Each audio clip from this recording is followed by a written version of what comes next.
জিব্রাইল, জিবরিল এই 5 ভাবে তার নাম উচ্চারণ করা হয়। আর এটা বিভিন্ন কেরাতের মাধ্যমে বর্ণনা করা হয়েছে। ইল মানে আল্লাহ সুবহানাহু ওয়া তাআলা, এই নিয়ে কোনো মত পার্থক্য নেই। জিব্রা মানে বান্দা, বাতাস। তাহলে জিব্রাইল অর্থ আল্লাহর দাস, সুতরাং এটা হলো তার নাম এবং নামের অর্থ। রাসূল সাল্লাল্লাহু আলাইহি সাল্লাম এবং আল্লাহ সুবহানাহু ওয়া তাআলা কেউ তাকে সম্বোধন করতেন। এটা আসলে একটা মজার বিষয়। বুখারী শরীফে জিব্রাইল আলাইহিস সম্বন্ধে অনেক হাদিস আছে। প্রথম যে হাদিসে জিব্রাইল আলাইহিস সালামের নাম উল্লেখ করা আছে, রাসূল সাল্লাল্লাহু আলাইহি সাল্লাম বলেন জিবরিল সাল্লাল্লাহু আলাইহি সাল্লাম। আমরা সাধারণত জিবরিল আলাইহিস সালাম বলে সম্বোধন করি, যার অর্থ তার উপর শান্তি বর্ষিত হোক। কিন্তু রাসূল সাল্লাল্লাহু আলাইহি সাল্লাম তার উপর সালাওয়াতও পেশ করলেন সাল্লাল্লাহু আলাইহি সাল্লাম। রাসূল সাল্লাল্লাহু আলাইহি সাল্লাম এটা করলেন জিবরাইল আলাইহিস সালামের উচ্চ মর্যাদার কারণে। রাসূল সাল্লাল্লাহু আলাইহি সাল্লাম প্রায় তার নাম বলে তাকে সম্বোধন করতেন না। তিনি বলতেন, যিনি আমার রবের নিকট থেকে আসেন। আল্লাহ সুবহানাহু ওয়া তাআলা বিভিন্ন উপায়ে তাকে সম্বোধন করেন। সবগুলা আমার পক্ষে বর্ণনা করা সম্ভব নয়, এটা বিশাল অধ্যয়নের ব্যাপার, বিশাল। যিনি রবের নিকট থেকে আসেন ইনশাআল্লাহ। তবে সবচেয়ে কমন যে বিষয়টি আপনি পাবেন তা হলো রূহ, স্পিরিট। শব্দটি আত্মা। আল্লাহ তাকে বলেন আর রূহ আল কুদুস, পবিত্র আত্মা। আল্লাহ বলেন আর রূহ আল আমিন, বিশ্বাসী আত্মা। আল্লাহ বলেন রূহ হানা, আমাদের আত্মা। আল্লাহ তাকে আরও ডাকেন রাসূলুন কারীম, সম্মানিত বার্তাবাহক। সর্বশেষ আরও একটি নাম বলে আমরা অগ্রসর হব সমস্যার কারণে। এই নামটি আল্লাহ রাসূল সাল্লাল্লাহু আলাইহি সাল্লামের পক্ষ থেকে নয়, বরং ওয়ারাকা ইবনে নওফলের কাছ থেকে, যিনি ছিলেন খাদিজা রাদিয়াল্লাহু আনহুর চাচাতো ভাই। ওয়ারাকা বলেছিলেন ইনি হলেন নামুস, যাকে মুসা আলাইহিস সালামের কাছে প্রেরণ করা হয়েছিল। জিব্রাইল আলাইহিস সালাম দেখতে কেমন ছিলেন? বিভিন্ন সময় বিভিন্ন আকৃতি, তিনি মানুষের আকৃতি করতেন, আবার কখনো কখনো ফেরেশতার আকৃতি ধারণ করতেন। রাসূল সাল্লাল্লাহু আলাইহি সাল্লাম বলেন, আমি জিব্রাইল আলাইহিস সালামকে দেখেছি আর তার ছিল 600 ডানা। রাসূল সাল্লাল্লাহু আলাইহি সাল্লাম বলেন, তিনি আল্লাহ প্রদত্ত একটি বিশাল সিংহাসনে পুষ্ট হয়ে সম্পূর্ণ দিগন্তকে ঢেকে ফেলতেন। রাসূল সাল্লাল্লাহু আলাইহি সাল্লাম আরও বলেন, ওই 600 ডানা শুধু ছড়ানোই থাকতো না, তার ডানাগুলো থেকে প্রতিনিয়ত মণিমুক্ত ঝরতে থাকতো। আর তার ডানার রং ছিল সবুজ, তার পায়ের পাতার রঙও ছিল সবুজ। ফেরেশতার আকৃতিতে তাকে এমন দেখাতো, আর তিনি হলেন অন্য সকল ফেরেশতাদের চেয়ে আলাদা। মানুষের আকৃতিতে তাকে কেমন দেখাতো?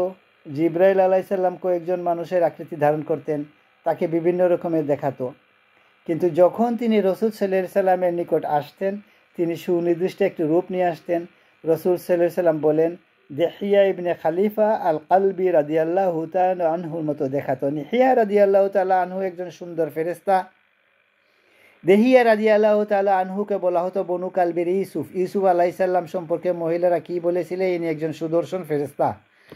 তো দিহিয়াকে বলা হতো বনু কালবির ইউসুফ। মহিলারা দিহিয়াতে পছন্দ করত।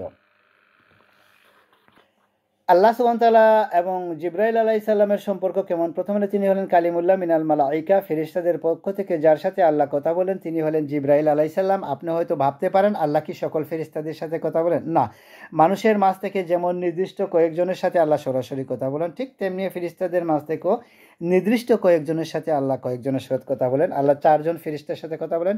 মুকাসসিমাতি আমরা, যারা আল্লাহর বিভিন্ন নির্দেশের বাস্তবায়ন ঘটান, এই 4 জনের সাথে আল্লাহ সরাসরি কথা বলার বর্ণনা পাওয়া যায়। কিন্তু আল্লাহ সব সময় সরাসরি জিব্রাইল আলাইহিস সালামের সাথে কথা বলে থাকেন। এমন একজন নবীর কাহিনী আপনি পাবেন না যেখানে জিব্রাইল আলাইহিস সালামের আলোচনা নেই। আপনি যদি কাসাসুল আম্বিয়া পড়েন, প্রত্যেক নবীর আম্বিয়া কোনো না কোনোভাবে জিব্রাইল আলাইহিস সালামের নাম উঠে আসবেই, কারণ তাকে 1,24,000 পয়গম্বরের কাছে পাঠানো হয়েছিল। মুস্তাদ ইমাম আহমেদের একটি 1,24,000 উল্লেখ আছে। তাদের মাঝে 350 জন ছিলেন রসুল। তাদের প্রত্যেকের কাছে জিব্রাইল আলাইহিস সালামকে পাঠানো ছিল তাদেরকে শিক্ষা দেওয়ার জন্য, গড়ে তোলার জন্য, সমর্থন দেওয়ার জন্য, প্রতিরক্ষার জন্য। তিনি প্রথম থেকেই তাদের সাথে ছিলেন। তার আরেকটি উপাধি ছিল নাসরুল আম্বিয়া, তিনি ছিলেন নবীদের সাহায্যকারী। জিব্রাইল আলাইহিস সালাম ইব্রাহিম আলাইহিস সালামকে শয়তানের প্রতি পাথর ছুঁড়তে বলেছিলেন, আর আমরা সেই ঘটনা স্মরণে শয়তানের প্রতি পাথর ছুঁড়ি। দেখুন সেই ঘটনা কত চমৎকার ঐতিহ্য। জিব্রাইল আলাইহিস সালাম ও ইব্রাহিম আলাইহিস সালামকে হজের নিয়মকানুন শিখিয়েছিলেন। কখনো কখনো জিব্রাইল আলাইহিস সালামের ভূমিকাকে স্পষ্ট রূপে উল্লেখ করা হয় না। ইউসুফ আলাইহিস সালামের গল্পে কখনো ইব্রাহিম আলাইহিস সালামের উল্লেখ নাই। ইউসুফ আলাইসাল্লামের উপর বিশাল আলোচনা শুনতে পারেন। সেখানে হয়তো জিব্রাইল আলাইসাল্লামের কখনো কথা বলা হয় না, কিন্তু তিনি সেখানে ছিলেন। আয়াতে বলা হয় ওয়ালাম্মা বালাগা সুদ্দাহু আতাইনাহু হিকমাহু ওয়া ইলমা। তিনি যখন প্রাপ্তবয়স্ক হলেন তখন আমরা তাকে প্রজ্ঞা এবং জ্ঞান দিয়েছি। এতে ইঙ্গিত পাওয়া যায় যে তার নবুয়ত অনেক কম বয়সে শুরু হয়। আল্লাহ এবং জিব্রাইল আলাইসাল্লামের সাথে তার সম্পর্ক অনেক কম বয়স থেকে শুরু হয়। জিব্রাইল আলাইসাল্লামের সাথেও যদি ইউসুফের প্রথম যখন তার ভাইরা তাকে সে কূপে নিক্ষেপ করেছিল আর তিনি কূপের তলায় পড়তে যাচ্ছিলেন, তখন তিনি এমন এক লোকের হাতের উপরে ল্যান্ড করলেন যাকে তিনি আগে কখনো দেখেননি। তিনি ছিলেন জিব্রাইল আলাইসাল্লাম। জিব্রাইল তাকে ধরে ফেলেন যেন ইউসুফ আলাইসাল্লাম পড়ে গিয়ে ব্যথা না পান। সুবহানাল্লাহ।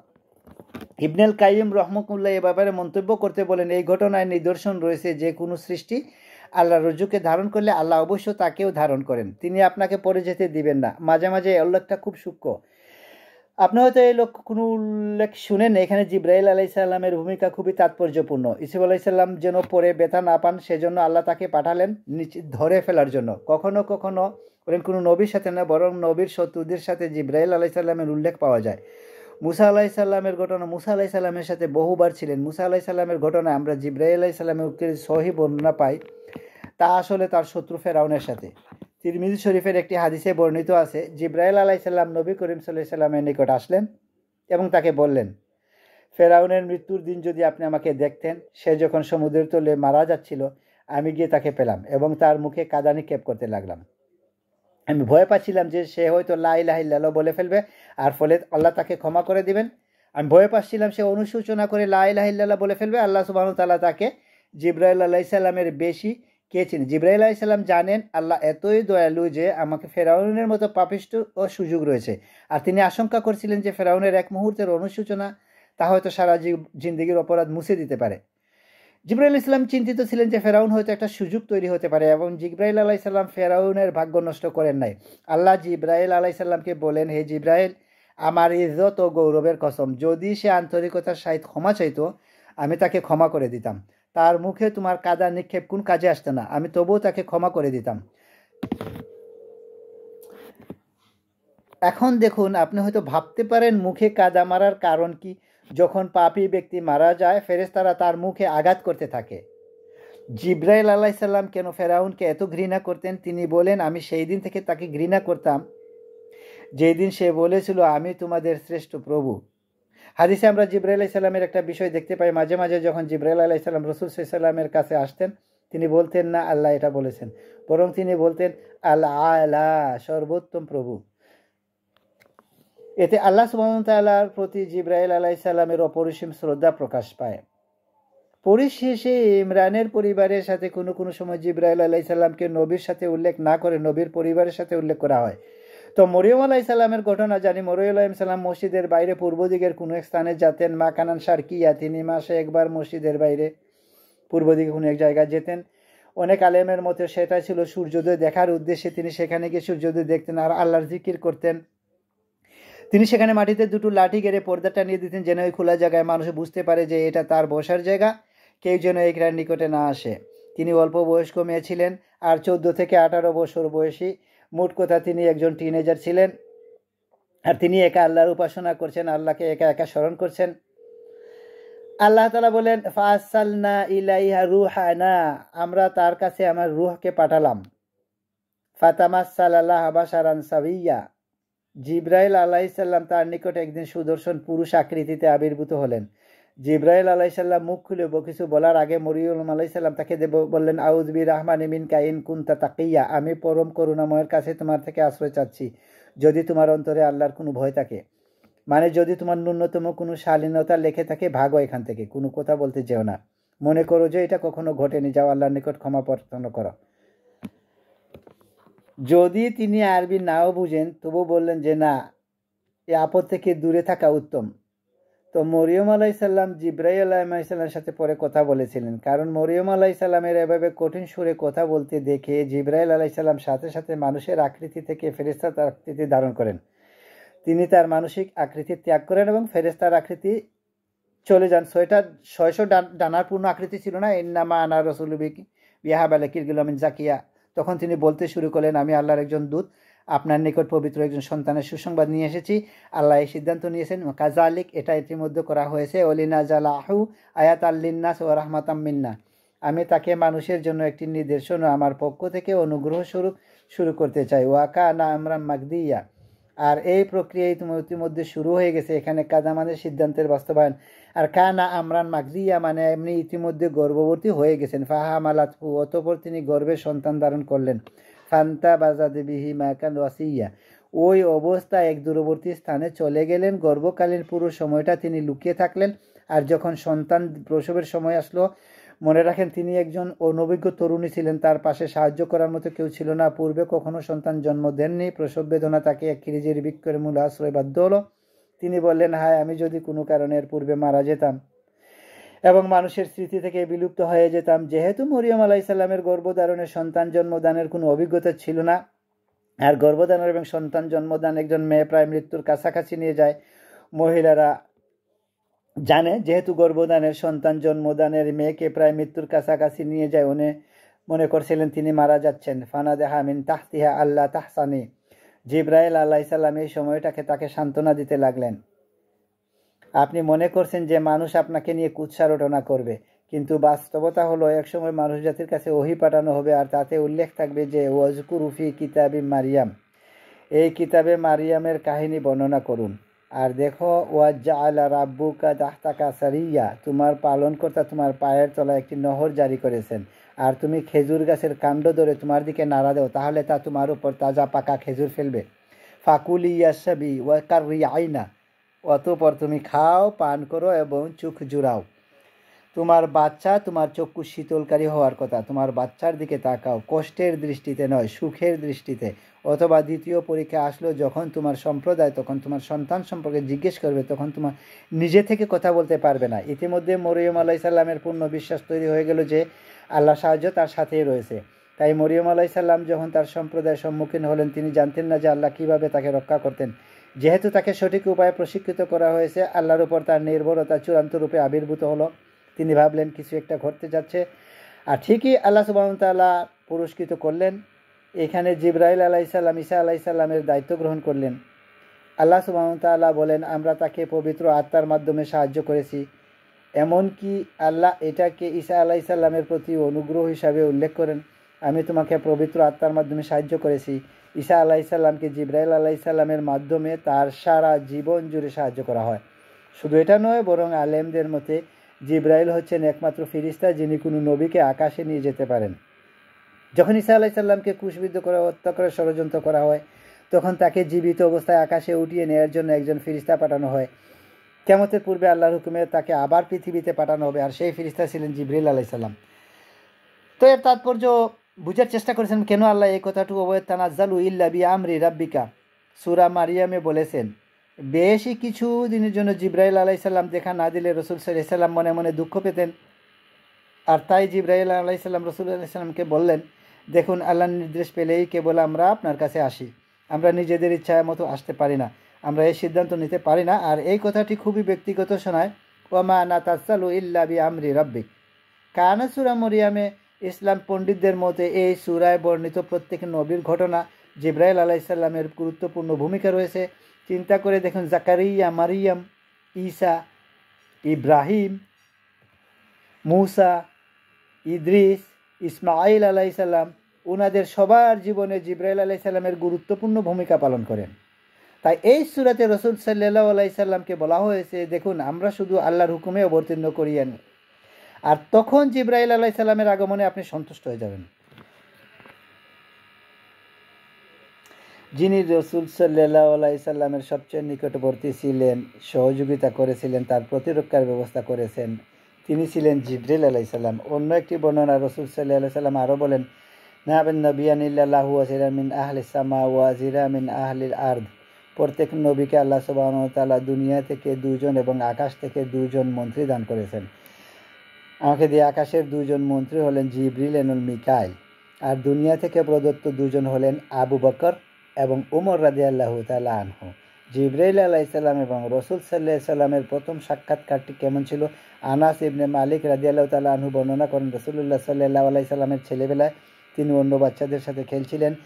দৌড়াদৌড়ি করছিলেন। ঠিক সকল বাচ্চার মধ্যে হঠাৎ করে এক ব্যক্তির আবির্ভাব হয়। তিনি রাসূল সাল্লাল্লাহু আলাইহি সাল্লামকে ধরে মাটিতে শুইয়ে দিলেন। এটা দেখে অন্য বাচ্চারা দৌড়ে তাদের পিতামাতার কাছে চলে গেল এবং বলতে লাগলো, মুহাম্মদকে হত্যা করা হয়েছে। অন্য বাচ্চারা যখন দৌড়ে পালাতে লাগলো তখন রাসূল সাল্লাল্লাহু আলাইহি সাল্লাম দেখছিলেন যে এই লোকটি তাকে কি করতে যাচ্ছে। আল্লাহ রাসূল সাল্লাল্লাহু আলাইহি সাল্লাম বলেন, তিনি আমার বুক কেটে ফেললেন, তিনি আমার বুক খুলে ফেললেন।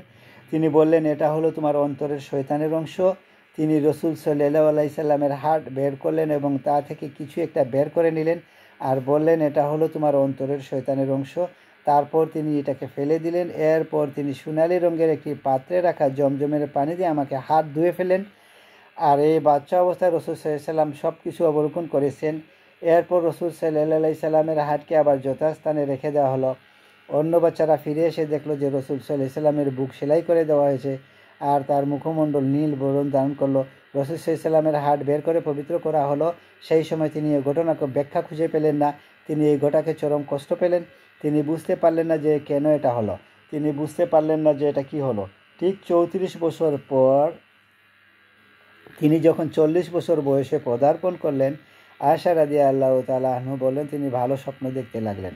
এটা তিনি একাধারে 6 মাস যাবৎ দেখতে লাগলেন। তিনি রাতে যা স্বপ্ন দেখতেন তা দিনের বেলায় সত্যে পরিণত হতো। তিনি উপলব্ধি করতেন যে কিছু একটা ঘটতে যাচ্ছে। এর থেকে আমরা কিছুটা বুঝতে পারি যে কেন হঠাৎ করে রাসূল সাল্লাল্লাহু আলাইহি সাল্লাম গুহায় গিয়ে ধ্যানমগ্ন হতে লাগলেন এবং প্রার্থনা করতে লাগলেন। তিনি এবং খাদিজা রাদিয়াল্লাহু তাআলা আনহা বুঝতে পারলেন যে অতি প্রাকৃতিক কিছু ঘটতে যাচ্ছে। ঐশ্বরিক কেউ একজন তাদের সাথে যোগাযোগ করছে, কোনো এক ধরনের বিশেষ সৃষ্টি তাদের সাথে যোগাযোগ করছে। এই অবস্থায় 6 মাস যাবৎ চলল। আয়েশা রাদিয়াল্লাহু তাআলা আনহা বলেন, তারপর আল্লাহ সুবহানাহু ওয়া তাআলা নির্জনতাকে রাসূল সাল্লাল্লাহু আলাইহি সাল্লামকে নিকট প্রিয় করে দিলেন। হঠাৎ করে তিনি একা থাকতে পছন্দ করা শুরু করলেন। রাসূলুল্লাহ সাল্লাল্লাহু আলাইহি সাল্লাম হেরা গুহায় আরোহণ করতেন। হেরা গুহায় আরোহণ করতে প্রায় 2 ঘন্টা সময় লাগে। রাসূল সাল্লাল্লাহু আলাইহি সাল্লাম দিনের পর দিন, কখনো পুরো সপ্তাহ জুড়ে, অবশেষে পুরো রমজান মাস সেখানে অবস্থান করেন। তিনি সেখানে দিনে হানিফ তাতে ইব্রাহিম আলাইহিস সালামের শেখানো পন্থায় আল্লাহর ইবাদত করতেন। অর্থাৎ তিনি সেখানে গিয়ে যেভাবে পারতেন ইবাদত করতেন। সুশৃঙ্খল কোনো নামাজের নিয়ম তখন জানা ছিল না। তিনি ইব্রাহিম আলাইহিস সালামের রেখে যাওয়া নিয়মে আল্লাহকে ডাকতেন। ঠিক এইটাই বর্ণিত আছে। তো হঠাৎ করে একদিন জিবরাইল আলাইহিস সালামকে দেখতে পেলেন। তখন জিবরাইল আলাইহিস সালাম ফেরেশতার আকৃতিতে আসেন নাই, মানুষের আকৃতিতে আসেন। আপনারা হয়তো ভাবছেন রাসূল সাল্লাল্লাহু আলাইহি সাল্লাম ভয় পেয়ে গেলেন কেন? চিন্তা করে দেখুন, আপনি হয়তো 2 ঘন্টা ধরে সেখানে অবস্থান করছেন, আশেপাশে কেউ নেই। তারপর আচমকা গুহার মুখে এক অপরিচিত লোককে ডাকতে দেখতেন, কোনো কথা বলছে না। আপনি যদি রাসূল সাল্লাল্লাহু আলাইহি সাল্লামের জায়গায় থাকতেন, আপনি কি ভাবতেন? তাছাড়া পরবর্তীকালে বর্ণনা থেকে আমরা ধারণা পাই তখন কি ঘটেছিল। রাসূল সাল্লাল্লাহু আলাইহি সাল্লাম যখন খাদিজা রাদিয়াল্লাহু তাআলা আনহা নিকট ঘটনা বর্ণনা করছিলেন, তিনি বলেন, যাকে আমি স্বপ্নে দেখি সে আমার নিকটে এসেছিল। সুতরাং আমরা আরও বুঝলাম যে রাসূল সাল্লাল্লাহু আলাইহি সাল্লাম ইতিমধ্যে জিবরাইল আলাইহিস সালামকে স্বপ্নে দেখেছিলেন। তো তিনি চিন্তা করছিলেন, অদ্ভুত, আমি তো এখনও ঘুমাচ্ছি না, আমি তো স্বপ্নে নেই, বাস্তবে। এর থেকে জিবরাইল আলাইহিস সালাম কেন রাসূল সাল্লাল্লাহু আলাইহি সাল্লামকে জড়িয়ে ধরেছিলেন? এটা স্বপ্ন নয়, বাস্তব। ইকরা পড়ুন, পড়ুন। আপনি কোনো কল্পিত কিছু দেখেন নাই, এটা কল্পিত কোনো ছায়ামূর্তি নেই। আমি আপনাকে শক্ত করে জড়িয়ে ধরছি, শুধু আপনার বাস্তবতা যোগাতে নয়। ইন্না সানুনকি আলাইকা কালান সাকিলা, যে ওহী আপনার উপর নাজিল হতে যাচ্ছে তা হলো অত্যন্ত ভারী। এই বাণী ধারণ করার জন্য আপনাকে প্রস্তুত হতে হবে। এরপর তিনি তাকে আদেশ করলেন, পড়ুন। তারপর রাসূল সাল্লাল্লাহু আলাইহি সাল্লামকে ছেড়ে দিলেন। রাসূল সাল্লাল্লাহু আলাইহি সাল্লাম বললেন, আমি পড়তে জানি না। জিবরাইল আলাইহিস সালাম তাকে আবারও শক্ত করে জড়িয়ে ধরে বলেন, ইকরা। রাসূল সাল্লাল্লাহু আলাইহি সাল্লাম বলেন, মা আনা বিকারি, আমি পড়তে জানি না। জিবরাইল আলাইহিস সালামকে তৃতীয়বারের মতো শক্ত করে জড়িয়ে ধরে বললেন। এবং পরবর্তীকালে রাসূল সাল্লাল্লাহু আলাইহি সাল্লাম বর্ণনা করেন, জিবরাইল আলাইহিস সালাম আমাকে এত শক্ত করে জড়িয়ে ধরেছিলেন যে আমি মনে করেছিলাম আমি মারা যাব। তিনি বললেন, পড়ুন। রাসূল সাল্লাল্লাহু আলাইহি সাল্লাম বললেন, কি পড়ব? ঠিক তখন জিবরাইল আলাইহিস সালাম বলেন, ইকরা বিইসমি রাব্বিকাল্লাযী খালাক, পাঠ করুন আপনার পালনকর্তার নামে যিনি সৃষ্টি করেছেন। খালাকাল ইনসানা মিন আলাক, যিনি মানুষকে সৃষ্টি করেছেন আলাক থেকে। ইকরা ওয়া রাব্বুকাল আকরাম, পাঠ করুন আপনার পালনকর্তা মহাদয়ালু, যিনি কলমের সাহায্যে শিক্ষা দিয়েছেন মানুষকে, যা সে জানতো না। রাসূল সাল্লাল্লাহু আলাইহি সাল্লাম যখন ওহী গ্রহণ করছিলেন, জিবরাইল আলাইহিস সালাম তাকে আর জড়িয়ে ধরলেন না, আবার চলেও গেলেন না। রাসূল সাল্লাল্লাহু আলাইহি সাল্লামের গুহা ত্যাগ করে তাড়াতাড়ি নেমে গেলেন। খাদিজা রাদিয়াল্লাহু তাআলা আনহা বললেন, কি বলছে? এখন দেখুন, রাসূল সাল্লাল্লাহু আলাইহি সাল্লাম যখন তাকে বললেন কি ঘটেছে, খাদিজা রাদিয়াল্লাহু তাআলা আনহা সহজেই তাকে বলতে পারতেন। আপনি ওই গুহায় যাওয়া বন্ধ করে দিন, আপনার মনে হয় বাসায় থাকা উচিত, কেউ আপনাকে ডিস্টার্ব করবে না, ঘরের কোনায় ধ্যান করুন, ইনশাল্লাহ ঘটবে না। তিনি এইসবের কিছুই বললেন না। কেমন চমৎকার ছিলেন তিনি। রাসূল সাল্লাল্লাহু আলাইহি ওয়াসাল্লাম নিজে নিজের উপরে বিশ্বাস করার আগে খাদিজা তার উপরে বিশ্বাস করেন। সত্যি তিনি রাসূল সাল্লাল্লাহু আলাইহি ওয়াসাল্লামকে বলেন, আল্লাহ কখনোই আপনাকে অপমানিত করবেন না। তিনি রাসূল সাল্লাল্লাহু আলাইহি ওয়াসাল্লামের গত 15 বছরের জীবনী বর্ণনা করতে লাগলেন। আপনি এমন মানুষ যিনি আত্মীয়তার বন্ধন রক্ষা করেন, আপনি এতিমদের যত্ন নেন, আপনি আপনার প্রতিবেশী এবং মেহমানদের প্রতি উদার, আপনি কোনো সমস্যায় পড়লে তার দায়িত্ব কাঁধে তুলে নেন। আল্লাহ কখনোই আপনাকে অপমানিত করবেন না। খাদিজা রাদিয়াল্লাহু তাআলা আনহু বলেন, চলেন ওয়ারাকার কাছে যাই। তো ওয়ারাকার কাছে নিকট গেলেন। রাসূল সাল্লাল্লাহু আলাইহি ওয়াসাল্লাম যা দেখলেন তা ওয়ারাকার নিকট বর্ণনা করলেন। ওয়ারাকার সাথে সাথে বলে উঠলেন, ইনি নামুস, আপনি সেই রসুল যার জন্য সবাই অপেক্ষা করছে। এই ফেরেশতাই মুসা আলাইহিস সালামের কাছে এসেছিলেন। আমি যদি যুবক হতাম তাহলে আপনাকে সাহায্য করতে পারতাম যখন আপনার সম্প্রদায় আপনার বিরোধিতা করবে। এরপর কি ঘটেছিল আয়েশা রাদিয়াল্লাহু তাআলা আনহু বর্ণনা করেন, এরপরে বহু দিন যাবৎ ওহী অবতীর্ণ হওয়া বন্ধ থাকে। রাসূল সাল্লাল্লাহু আলাইহি ওয়াসাল্লাম অপেক্ষা করতে থাকেন যেন সেই ফেরেশতা আবার দেখা দেন। রাসূল সাল্লাল্লাহু আলাইহি ওয়াসাল্লাম আবার ওই পাহাড়ে ঘুরতে লাগলেন। তিনি নিজের ভাষায় তা এভাবে বর্ণনা করেন যে তার মানসিক অবস্থা এমন ছিল যে তিনি যেন চাইতেন তাকে নিজেকে পাহাড় থেকে ছুঁড়ে ফেলে দিতে। তিনি স্পষ্ট রূপে জানতে চান যে কি ঘটেছে। প্রতিবার রাসূল সাল্লাল্লাহু আলাইহি সাল্লাম পাহাড়ে গেলে জিবরিল আলাইহিস সালামের কণ্ঠ শুনতে পেতেন, ও মুহাম্মদ, আপনি আল্লাহর সত্য রসুল। এতে রাসূল সাল্লাল্লাহু আলাইহি সাল্লাম কিছুটা সান্ত্বনা পেতেন এবং ঘরে ফিরে আসতেন। এরপর পরবর্তীতে তিনি শুধু যে ও মুহাম্মদ আপনি আল্লাহর সত্য রসুল এই কথা বলতেন তা নয়, তিনি আরও বলতেন আমি জিবরিল। তো তিনি রাসূল সাল্লাল্লাহু আলাইহি সাল্লামকে নিকটে বিষয়টা পরিষ্কার করলেন যে তিনি জিবরিল আলাইহিস সালাম। কিন্তু তবুও কোনো কুরআন বা ওহী অবতীর্ণ হয়নি। অবতীর্ণ অন্য একজন রাসূল সাল্লাল্লাহু আলাইহি সাল্লাম হাঁটছিলেন। আর এবার ইয়া মোহাম্মদ ইন্নাকা রাসূলুল্লাহি হাক্কা, ও মোহাম্মদ আপনি আল্লাহর সত্য রসুল।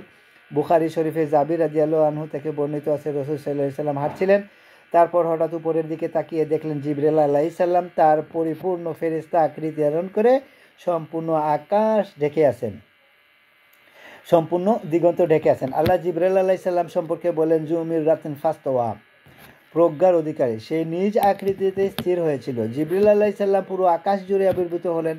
রাসূল সাল্লাল্লাহু আলাইহি সাল্লাম জিবরিল আলাইহিস সালামকে তার সকল ডানা সমত পরিপূর্ণ আকৃতিতে দেখতে লাগলেন। সুম্মা দানা ফাতাদাল্লা, তিনি রাসূল সাল্লাল্লাহু আলাইহি সাল্লামের নিকটবর্তী হতে লাগলেন। তিনি রাসূল সাল্লাল্লাহু আলাইহি সাল্লামের কাছাকাছি আসলেন। রাসূল সাল্লাল্লাহু আলাইহি সাল্লাম মাটিতে পড়ে গেলেন। তিনি নিজেই বলছেন যে আমার অতি নিকটবর্তী হওয়াতে আমি এত ভয় পেয়েছিলাম যে আমি মাটিতে পড়ে গেলাম। রাসূল সাল্লাল্লাহু আলাইহি সাল্লাম দ্রুত বাড়িতে ফিরে গেলেন আর খাদিজা রাদিয়াল্লাহু তাআলা আনহুকে বলতে লাগলেন, আমাকে ডেকে দাও, জাম্মিলুনি জাম্মিলুনি। আর ঠিক তখনই পরবর্তী ওহী অবতীর্ণ হয়, ইয়া আইয়ুহাল মুদ্দাসির ফাইনজির ওয়া রাব্বাকা ফাকাব্বির ওয়া ফি আবাতাহফি, হে চাদর আবৃতকারী উঠুন, সতর্ক করুন। প্রথম ওহী অবতীর্ণ হওয়ার সময় তিনি হেরা গিয়েছিলেন, আর দ্বিতীয়বার যখন তিনি খাদিজা রাদিয়াল্লাহু তাআলার কাছে ছিলেন তখন অবতীর্ণ হয়, হে চাদর আবৃতকারী উঠুন, সতর্ক করুন, আপনার পালনকর্তার মহত্ব ঘোষণা করুন, মূর্তি পরিত্যাগ করুন। এই হলো প্রথম দিকের ওহী অবতীর্ণ হওয়ার ঘটনা।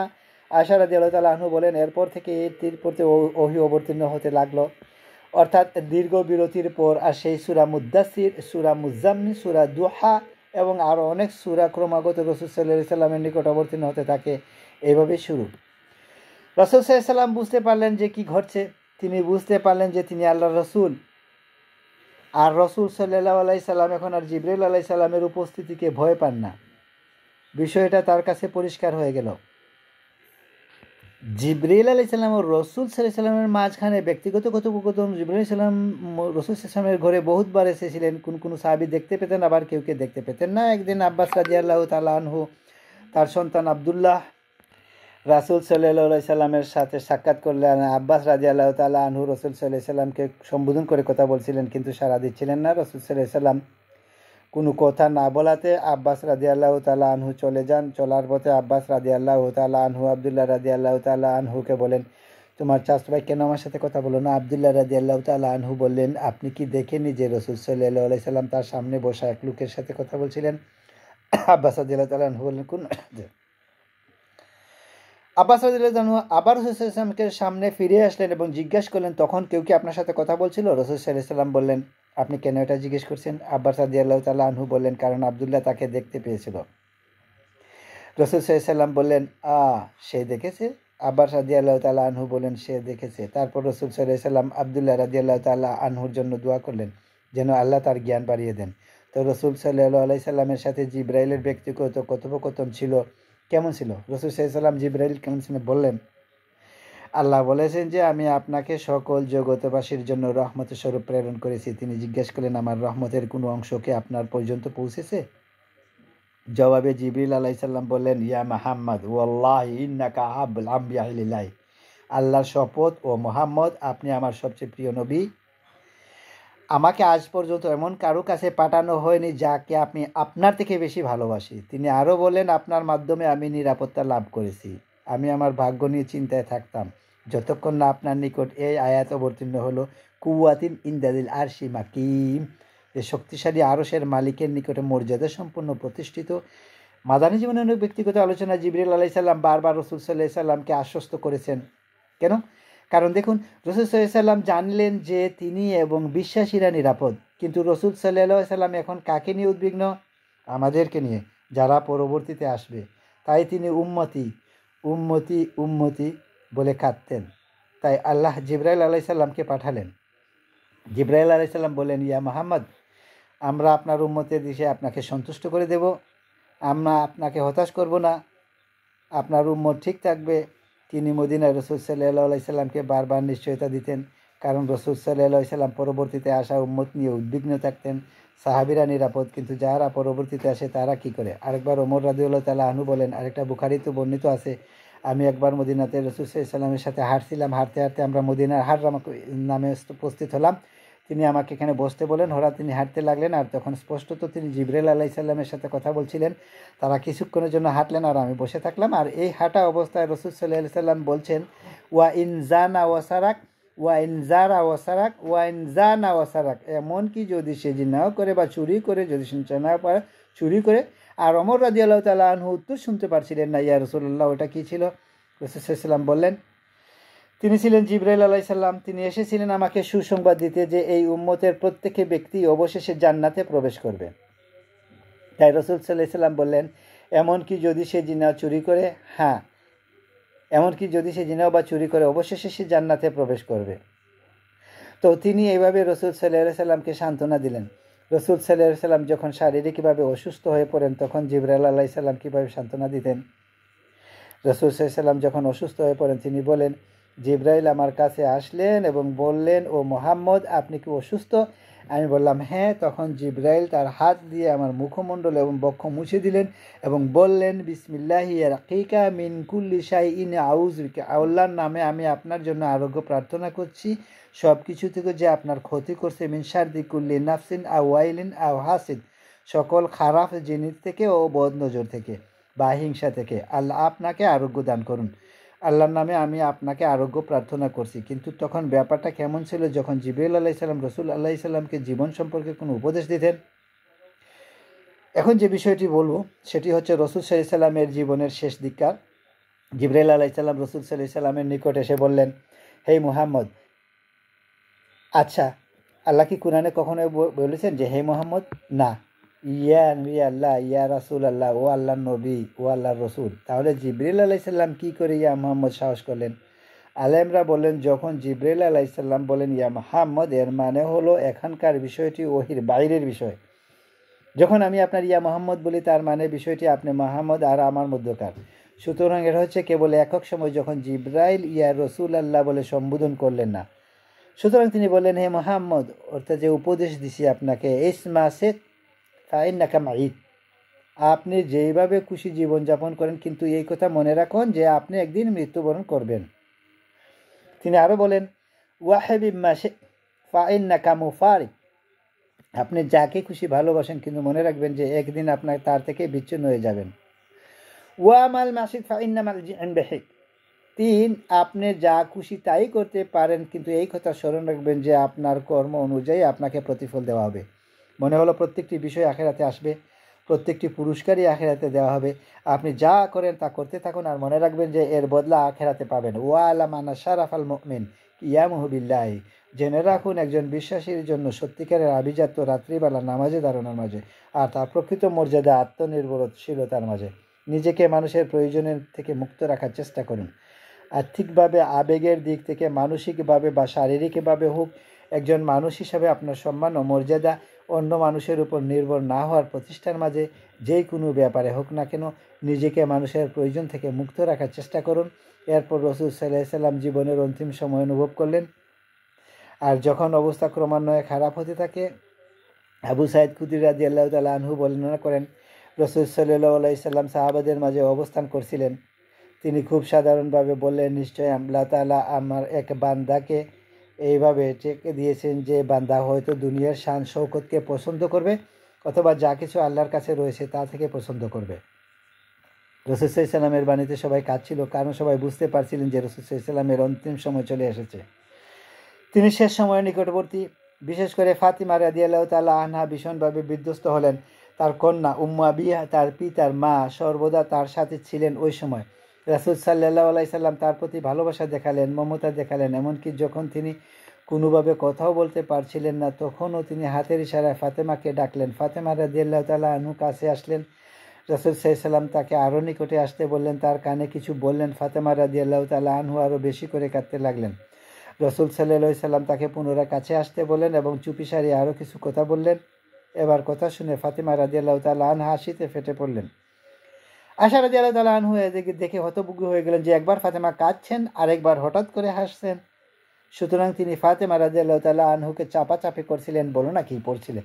শেষে ফাতেমা রাদিয়াল্লাহু তাআলা আনহা বলতে বাধ্য হলেন যে তিনি বলেছেন জিবরাইল সাধারণত প্রতি রমজানে আমাকে নিয়ে পুরো কোরআন একবার ঝালিয়ে নেন, আর এই বছর রমজানে তিনি 2 বার পুনঃপাঠ করেছেন। তার মানে হলো জিবরাইল আলাইহিস সালাম ওই কি শক্তিশালী করে দিলেন, আর আমার মনে হয় না যে আমি আর রূপ থেকে আলোগ্য লাভ করব।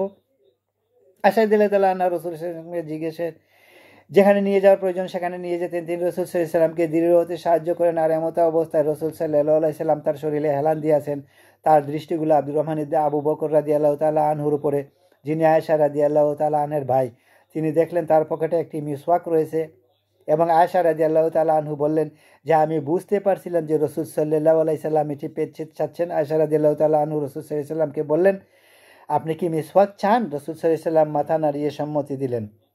আব্দুর রহমান তার অব্যবহৃত মেসওয়াকটি আয়েশা রাদিয়াল্লাহু তাআলা আনহুকে দিলেন। তিনি এটাকে চিবিয়ে নরম করলেন এবং রাসূল সাল্লাল্লাহু আলাইহি সাল্লামের মুখে দিয়ে দিলেন। অর্থ হলো রাসূল সাল্লাল্লাহু আলাইহি সাল্লাম প্রত্যেক ওয়াক্ত সালাতের পূর্বে মেসওয়াক করতেন, কারণ তিনি চাইতেন যে আল্লাহর সাথে সাক্ষাতে যেন তার শ্বাস প্রশ্বাস বিশুদ্ধ থাকে। প্রতিদিন 5 বার। তিনি বললেন তিনি এটিকে ফরজ করতে পারতেন যদি উম্মতের জন্য কষ্টকর না হতো। তিনি আল্লাহর সাথে সাক্ষাতের পূর্বে প্রতিবারই মিসওয়াক করতেন। আয়েশা রাদিয়াল্লাহু তাআলা আনহা বলেন, যখন তিনি মিসওয়াক করা সমাপ্ত করলেন, দেহারা আলাইনা জিবরিল, তখনই জিবরাইল আলাইহিস সালাম আমাদের মাঝে প্রবেশ করলেন। আয়েশা রাদিয়াল্লাহু তাআলা আনহা মজুর রাসূল সাল্লাল্লাহু আলাইহি ওয়াসাল্লাম এখান থেকে তাকালেন আর দেখতে পেলেন তার চেহারা আলো উদ্ভাসিত হলো।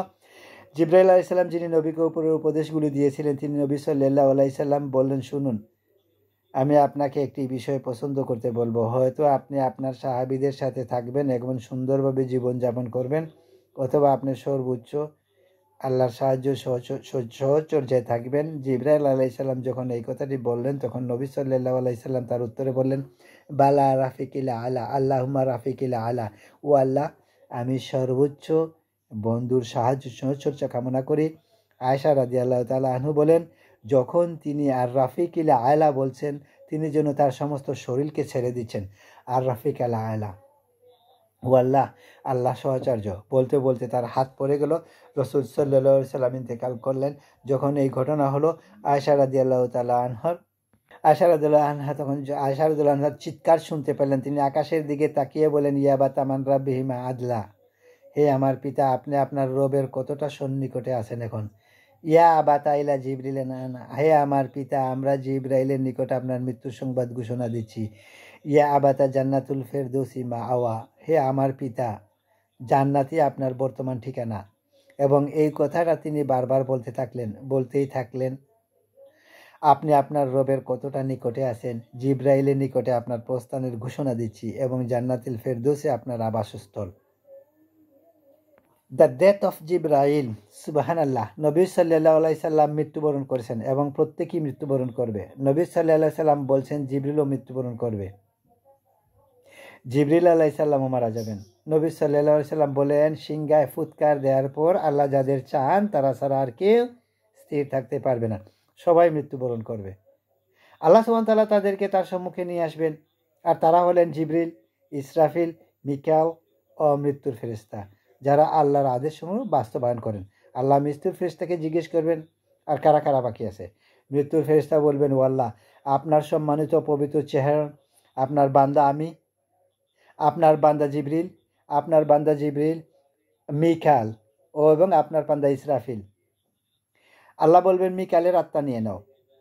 তখন মিকালের আত্মা নিয়ে নেওয়া হবে। পুনরায় বলবেন, আর কে কে বাকি আছে? তিনি বলবেন, ও আল্লাহ, আপনি, আমি, জিবরিল এবং ইসরাফিল। আল্লাহ বলবেন, ইসরাফিলের আত্মা নিয়ে নাও। ইসরাফিলের আত্মা তার থেকে নিয়ে নেওয়া হবে। আল্লাহ আবারও বলবেন, আর কারা বাকি আছে? তিনি বলবেন, ওয়াসফুকাল বাকিল কারিম, ও আল্লাহ, আপনার পবিত্র চেহারা, আপনার এই বান্দা আর এবং আপনার বান্দা জিবরিল, আমরা দুই বান্দা সবশেষে বাকি রয়েছি। আল্লাহ বলবেন, জিবরিলের আত্মা নিয়ে নাও। রসুল সাল্লাল্লাহু আলাইহি সাল্লাম বললেন, জিবরিল তার চেহারা নিয়ে পতিত হবে এমন অবস্থায় যে তার ডানাগুলো বিস্তৃত অবস্থায় থাকবে আর সেগুলো আল্লাহর প্রশংসা করতে থাকবে। তিনি তাসবিহরত অবস্থায় মৃত্যুবরণ করবেন। এরপর আল্লাহ বলবেন, আর কে বাকি আছে? তখন মৃত্যুর ফেরেশতা বলবে, ইয়া আল্লাহ, কেবল আপনি আর আমি বাকি আছি। আল্লাহ মৃত্যুর ফেরেশতাকে আদেশ করবেন, তুমি মৃত্যুবরণ করো, আর মৃত্যুর ফেরেশতা মারা যাবেন। আর আল্লাহ বলেন, কুল্লুমান আলাইহা ফান, প্রত্যেকে ব্যক্তি ধ্বংসপ্রাপ্ত হবে।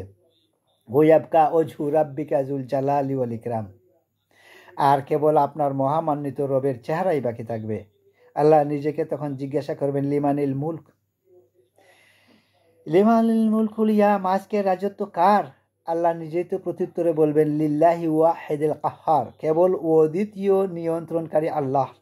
রসুল সাল্লাল্লাহু আলাইহি সাল্লাম বলেন, যখন আখিরাতে আমরা সবাই হাজির হব তখন সমস্ত জমিন আল্লাহর আনুগত্যের প্রশংসায় একদম সমতল হবে। তিনি বলেন, হাসরের ময়দানে প্রত্যেকেই যে জায়গায় রয়েছে সেই জায়গা থেকে একটু নড়তে পারবে না। সুম্মা ওয়াজআলনাস, তিনি বলেন, আল্লাহ আমার নিকট আল্লাহর নিকট আমাকে প্রথম আহ্বান করা হবে, অতএব আমি আল্লাহ সুবহানাহু ওয়া তাআলার নিকটে যাব, আমি সিজদায় পড়ে যাব। তিনি বলেন, অতঃপর আমি আমার মস্তক উত্তোলন করব। ফাইজা জিবরিল আনিমিনার রহমান, আকস্মিকভাবে আমি সর্বোচ্চ আল্লাহর দয়ায় আমি জিব্রাইলকে দেখতে পারবো ডান পাশে। নবী সাল্লাল্লাহু আলাইহি সাল্লাম বলেন, ইতিপূর্বে জিব্রাইল আলাইহিস সালাম আল্লাহ সুবহানাহু ওয়া তাআলাকে কোনোদিনই দেখেননি। নবী সাল্লাল্লাহু আলাইহি সাল্লাম জিবরিলের দিকে ইশারা করে বলবেন, হে আমার রব, ইন্না হাযা আকবারানি আন্নাকা আসাতু ইলাহি, এই ব্যক্তি আমাকে বলেছিল যে আপনি তাকে আমার নিকটে পাঠিয়েছিলেন। ফায়াকুলুল্লাহ সাদাক, তখন আল্লাহ বলবেন, তুমি সত্য বলছো। একইভাবে জিব্রাইল ও নবী সাল্লাল্লাহু আলাইহি সাল্লামকে বলবেন, আপনি সত্য বলছেন। নবী সাল্লাল্লাহু আলাইহি সাল্লাম কেন প্রতিদ্বন্দ্বী সেই বিষয়ে পছন্দ করলেন, কেন ইচ্ছা পোষণ করলেন? কারণ হলো প্রতিটা দিবসে প্রত্যেক নবী রাসূলকে জিজ্ঞানো হবে যে জিবরিল কি নবুয়তের বার্তা ঠিকমতো পৌঁছে দিয়েছিল কি না। নবী সাল্লাল্লাহু আলাইহি সাল্লাম জিবরিলের পক্ষে সাক্ষী দিবেন এবং তাকে জিজ্ঞেস করার পূর্বেই তিনি নিজেই বলবেন যে উনি বলেছেন তাকে আপনি আমার নিকট পাঠিয়েছিলেন, তিনি তার কাজ ঠিক মতো করেছিলেন। আল্লাহ বলবেন, তুমি সত্য বলছো।